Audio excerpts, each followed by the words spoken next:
High বন্ধুরা, আজ তোমাদের সঙ্গে শেয়ার করছি একটা মিনি ব্লগ। সেদিন ছিল আয়ুষের জন্মদিন। বেটু তো প্রচণ্ড এক্সাইটেড, বন্ধুর জন্মদিন বলে কথা। বিকেল হতে না হতেই আমাকে বলল, মা আমাকে সন্ধেবেলা তাড়াতাড়ি রেডি করে দেবে তো, আমি আয়ুষের বাড়িতে যাব।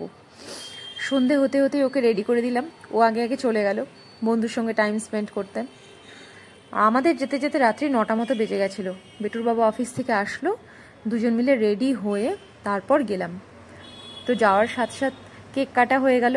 তবে এই 4টে পুচকে সবসময় একসাথে থাকে তো, আর একজন নেই দেখে মনে হচ্ছে কি যেন একটা ফাঁকা ফাঁকা মিসিং।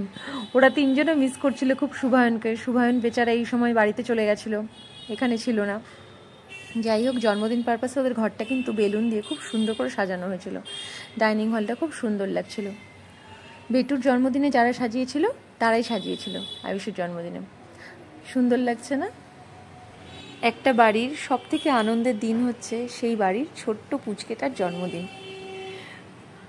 আয়ুষের মা অঙ্কিতাও সেই জন্য খুব সুন্দর করে সেজেছিল শাড়ি পরে, ওকে বেশ মিষ্টি দেখাচ্ছিল। আর আমার ভিডিও যারা আগেরগুলো দেখেছো তারা তো জানো আমি কোনো অকেশনে শাড়ি পরতে ভীষণ প্রেফার করি। আমিও এই দেখো এই সবুজ আর নীল শাড়িটা পরে চলে গেছিলাম।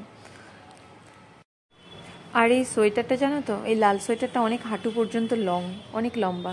আমি সচরাচর পরি না, তো ভাবলাম এই বাড়ির পাশাপাশি যাচ্ছি, তাহলে এই সোয়েটারটাই পরে যাই। জানো তো, ভেবেছিলাম বিছানাটা রেডি করে আসবো, কারণ বেটু তো খেলাধুলা করে যাবে। এবার পাশাপাশি আছি, হয়তো খুব তাড়াতাড়িও যাবে না, যেতে যেতে রাত হয়ে যাবে। তো বেচারা সারাদিন পরে ক্লান্ত থাকবে, গিয়ে ঘুমিয়ে যেতে পারবে বাচ্চাটা। নাহলে ওকে বসিয়ে রেখে তারপরে বেডটা রেডি করতে হয়।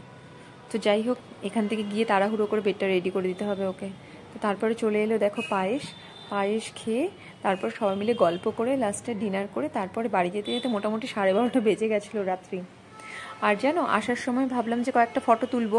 যখনই শাড়ি পরি ভাবি যে সবাই মিলে ফটো তুলবো, ফটোই তোলা হয়নি।